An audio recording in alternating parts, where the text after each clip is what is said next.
Hello and welcome back to Eklavya Study point.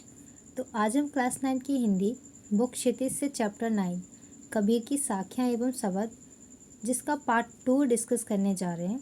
अगर आपने अभी तक पार्ट 1 नहीं देखा है तो पहले पार्ट 1 देख लीजिए, उसके बाद पार्ट 2 देखिएगा। तो सबसे पहले आज हम देखेंगे इस पार्ट 2 के वीडियो में शब्द की डिस्कशन करेंगे आज हम इस वीडियो में। तो चलिए स्टार्ट करते हैं। तो आज का हमारा पहला शब्द है, मोको कहाँ ढूंढे बंदे, मैं तो तेरे पास में, ना मैं देवल ना मैं मस्जिद, ना काबे कैलाश में, ना तो कौने क्रिया कर्म में, ना ही योग वैराग में, खोजी होए तो तुरते मिली है पल भर की तलाश में। कहे कबीर सुनो भाई साधु, सब श्वासों की श्वास में। तो यहाँ पे जो शब्द है उसका एक्सप्लेनेशन अगर हम देखें तो ये जो शब्द है वो हमें यहाँ पे ये बता रहा है, अगर इसका भावार्थ देखें हम तो इन पंक्तियों में जो कबीरदास जी हैं वो कहते हैं कि जो ईश्वर है वो सर्वत्र व्याप्त है, मतलब हर जगह वो ईश्वर मौजूद है, हर जगह व्याप्त है।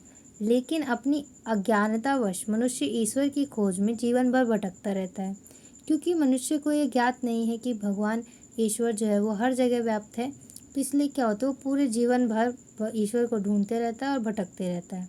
तो इसलिए वो कभी मंदिर जाता है, कभी मस्जिद जाता है ना। पर ऐसा नहीं है कि भगवान मंदिर या मस्जिद में ही है, भगवान हर जगह मौजूद हैं।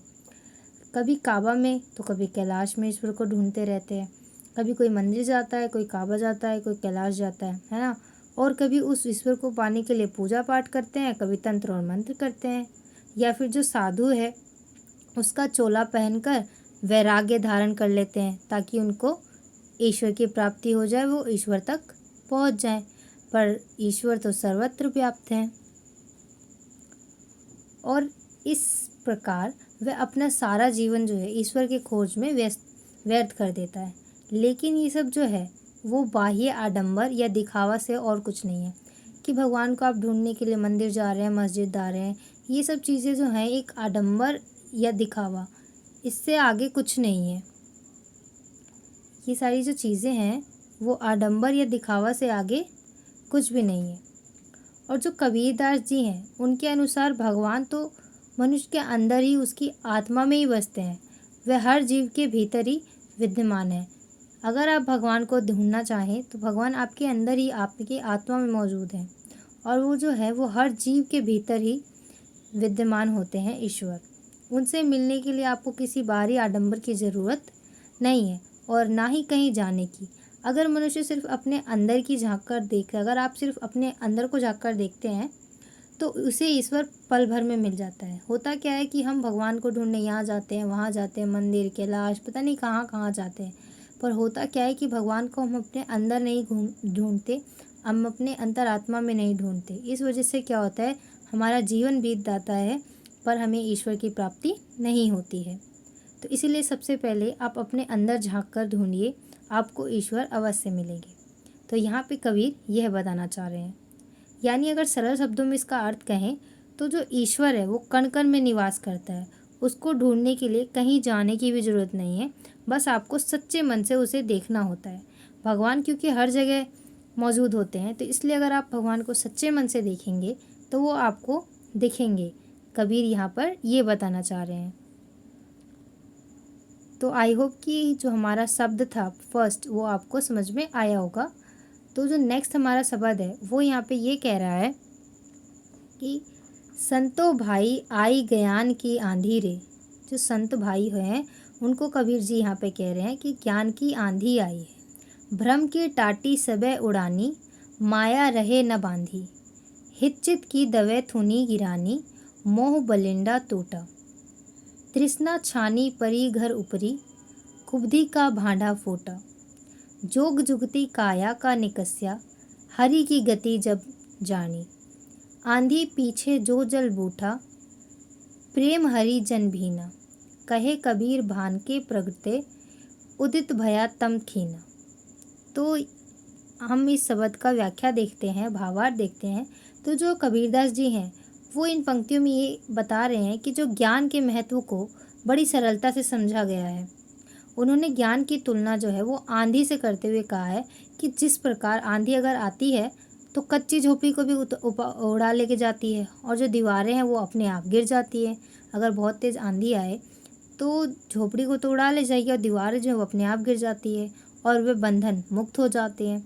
तो उसी प्रकार जब व्यक्ति को ज्ञान का प्राप्त होता है तो उसका मन सारे सांसारिक बंधनों से मुक्त हो जाता है। यहाँ पे कहने का तात्पर्य यह है कि जैसे जिस प्रकार आंधी आते ही झोपड़ी और दीवारें जो हैं बंधन से मुक्त हो जाती हैं, उसी प्रकार जब व्यक्ति को ज्ञान की प्राप्ति हो जाती है तो उसके से सारे सांसारिक बंधन हैं उनसे मुक्ति मिल जाती है जब मनुष्य को ज्ञान की प्राप्ति हो जाती है।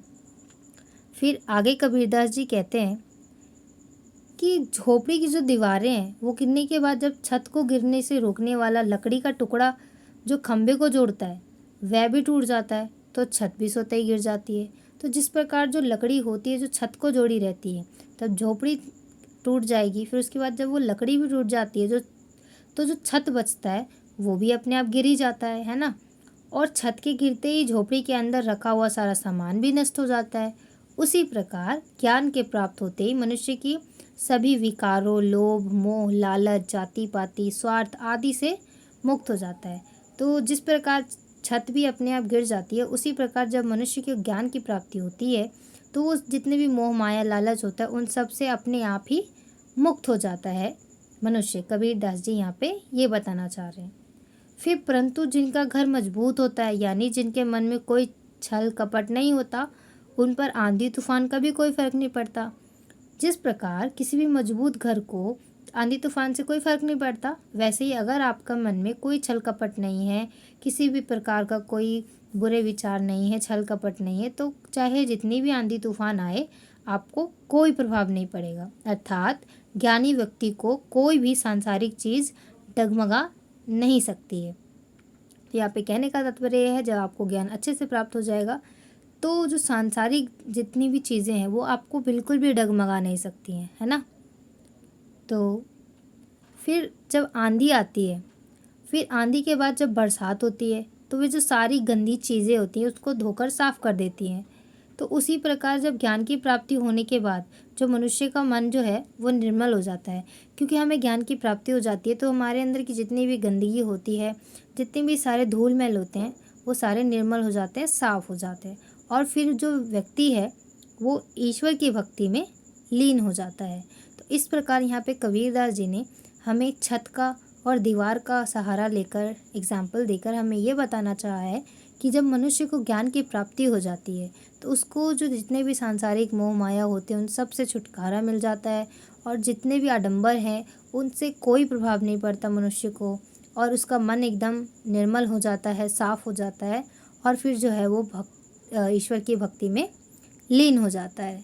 तो यहाँ पे ये दो हमारे शब्द थे जो आज कंप्लीट हो जाते हैं। आई होप कि आपको दोनों शब्द समझ में आया होगा। फिर भी अगर कोई डाउट है आपको तो do write in the comment section, and don't forget to like, share and subscribe, and thanks for watching.